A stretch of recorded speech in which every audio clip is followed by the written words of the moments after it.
नमस्कार दोस्तों, Satpura civil service online में आपका बहुत बहुत स्वागत है। दोस्तों, आज हम आपके लिए एक नई सीरीज लेके आए हैं जिसके अंतर्गत हम विजन आईएएस की जो टेस्ट सीरीज है प्रीलियम 2023 की, उसको हम डिस्कस करेंगे। और दोस्तों, हम हर वीडियो में 5-5 क्वेश्चन डिस्कस करेंगे। यह पहला टेस्ट था जिसके कि हम इस वीडियो में 5 क्वेश्चन डिस्कस करेंगे जो भारतीय राज्य व्यवस्था से रिलेटेड है। ठीक है, तो देखते हैं पहला क्वेश्चन क्या था कि संविधान में निहित धर्म की स्वतंत्रता के संदर्भ में निम्नलिखित कथनों पर विचार कीजिए।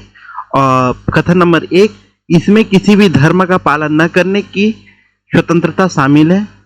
कथन नंबर 2, यह सभी धर्म परिवर्तन पर रोक लगाता है। और तीसरा है, यह विदेशी नागरिकों के लिए उपलब्ध नहीं है। उपयुक्त कथनों में से कौन सा सही है, हमें सही है ये बताना है। तो इसका सही जवाब है दोस्तों केवल एक पहला ऑप्शन सही है कि इसमें किसी भी धर्म को पालन करने की स्वतंत्रता शामिल है ना। किसी भी धर्म को पालन न करने की स्वतंत्रता, पालन करने की भी स्वतंत्रता है और पालन न करने की भी, तुम नास्तिक रह सकते हो, यह भी स्वतंत्रता इसमें निहित है। ठीक है, और कथन नंबर 2 पर हम डिस्कस करते हैं, यह सभी धर्म परिवर्तन पर रोक लगाता है। हाँ, यह सभी धर्म परिवर्तन पर रोक लगाता है नहीं, यह गलत है। यह सभी जबरन धर्म परिवर्तन पर रोक लगाता है। तो अपनी स्वेच्छा से धर्म परिवर्तन कर सकते हैं, संविधान में ऐसा कोई वो नहीं है, अपनी स्वेच्छा से धर्म परिवर्तन कर सकते हैं। और कथन तीसरा है, यह विदेशी नागरिकों के लिए उपलब्ध नहीं, यह देशी और विदेशी नागरिक जो भारत के क्षेत्र में रह रहे हैं सभी के लिए उपलब्ध है। इसलिए ऑप्शन ए केवल एक वाला ये सही है ना। आप इसकी डिटेल पढ़ सकते हैं वीडियो को पुश करके, है ना। सेकंड क्वेश्चन है, भारत के संविधान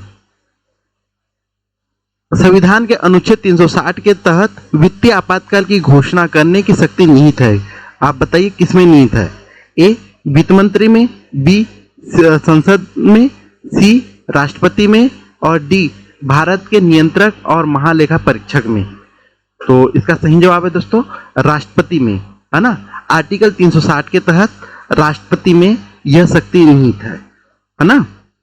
और मैं आपको बता दूं कि 38वें संविधान संशोधन 1975 में यह न्यायिक पुनर्लोकन से परे कर दिया गया था, लेकिन फिर 44 संविधान संशोधन किया 1978 में और इसको न्यायिक समीक्षा के परे नहीं, उसको हटा दिया गया है ना।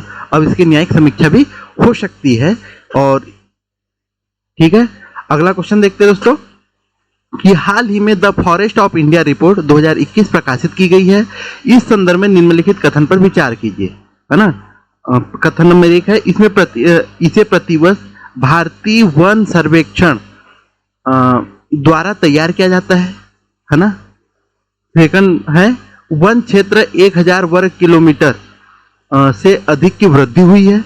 और तीसरा है, विगत 2 वर्षों में वनावरण से सबसे अधिक वृद्धि मध्य प्रदेश में देखी गई है। तो इसका कौन सा ऑप्शन सही है ये बताइए। तो डी, मतलब तीनों हमें इसमें बताना है कि कौन सा कथन सही नहीं है ये बताना है। तो इसके तीनों ऑप्शन जो है यह सभी के सभी गलत है। पहला ऑप्शन पर हम चर्चा करते हैं, इसे प्रतिवर्ष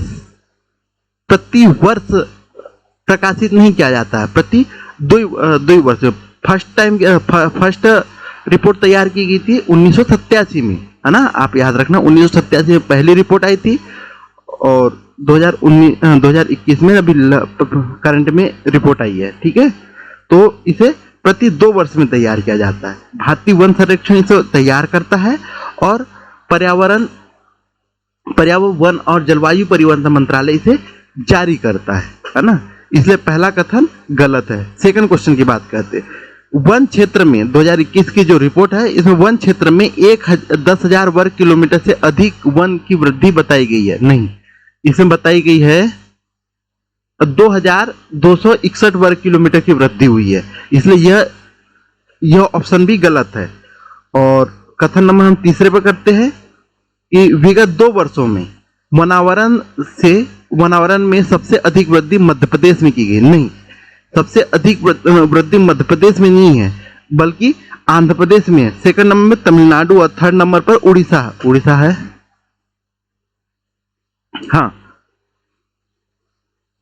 हाँ, थर्ड नंबर पर उड़ीसा है। तमिलनाडु में सबसे अधिक आंध्र प्रदेश में सबसे अधिक वृद्धि, सेकंड नंबर पर तेलंगाना और तीसरे नंबर पर उड़ीसा। जबकि मध्य प्रदेश जो है यह यहाँ पर सबसे अधिक वन क्षेत्र है। तो सबसे अधिक वन क्षेत्र में मध्य प्रदेश, उसके बाद अरुणाचल प्रदेश, छत्तीसगढ़, उड़ीसा और महाराष्ट्र है। इसलिए यह ऑप्शन भी गलत है ना? और इसलिए ये तीनों ऑप्शन गलत है। आप इसकी डिटेल यहाँ वीडियो को पुश करके पढ़ लीजिए, ये और इसको वीडियो को पुश करके आप इसको पढ़ लीजिए। क्वेश्चन नंबर 4, भारतीय संसदीय प्रणाली ब्रिटिश संसदीय प्रणाली के बीच निम्नलिखित में से कौन सी समानताएं विद्यमान है ना? नंबर 1, संसद की सर्वोच्चता। नंबर 2, निर्वाचित राज्य प्रमुख। नंबर 3, बहुमत प्राप्त दल का शासन। नीचे दिए गए कोड का नीचे दिए गए कोड का प्रयोग कर सही उत्तर चुनिए। तो आप इसमें बताइए इसका ऑप्शन कौन सा सही हो सकता है? इसका सही ऑप्शन है केवल और केवल 3। भारत में संसद की सर्वोच्चता नहीं है, जबकि ब्रिटेन में सर्वोच्च है संसद। वहां की संसद कुछ भी कर सकती है, बल्कि भारत में संसद की सर्वोच्चता निहित नहीं है।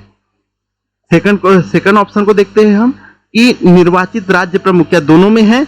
नहीं, भारत में तो निर्वाचित राज्य प्रमुख है, राष्ट्रपति का चुनाव होता है, बल्कि जबकि ब्रिटेन में राजा जो वंशानुगत होता है।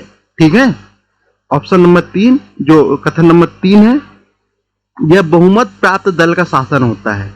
यह सही ऑप्शन है ना? यह सही ऑप्शन है कि ब्रिटेन में भी बहुमत प्राप्त जो दल होता है उसका शासन होता है, और भारत में भी बहुमत प्राप्त दल का शासन होता है। इसलिए इसका ऑप्शन केवल सी वाला, मतलब केवल 3, यह सही है ना? आप इसकी डिटेल यहाँ पे पढ़ लीजिए और आपको पता चल जाएगा। देखते हैं दोस्तों 5वां क्वेश्चन। नीति आयोग के निम्नलिखित पदाधिकारियों पर विचार कीजिए। अध्यक्ष, उपाध्यक्ष, विशिष्ट आमंत्रित सदस्य जो होते हैं वो, और चौथा है मुख्य कार्यकारी अधिकारी। उपरोक्त में से किसे प्रधानमंत्री द्वारा नियुक्त किया जाता है? तो इसका आप बताइए कौन सा ऑप्शन सही हो सकता है ए बी सी डी में, आप देख के बताइए। अगला इसका देखते हैं, जिसका ये ऑप्शन नंबर ए, जिसमें कि 2, 3 और 4 उपाध्यक्ष, विशिष्ट आमंत्रित सदस्य जो होते हैं उनको, और मुख्य कार्यकारी अधिकारी, इनको प्रधानमंत्री द्वारा नियुक्त किया जाता है। जबकि जो अध्यक्ष होता है यह स्वयं प्रधानमंत्री ही होता है, यह पदेन अध्यक्ष होता है नीति आयोग का। ठीक है, आप इसकी डिटेल यहाँ पे पढ़ सकते हो। ये दोस्तों, यह सीरीज आपको यदि पसंद आई हो तो प्लीज लाइक कीजिए, सब्सक्राइब कीजिए और अपने दोस्तों में शेयर कीजिए। धन्यवाद।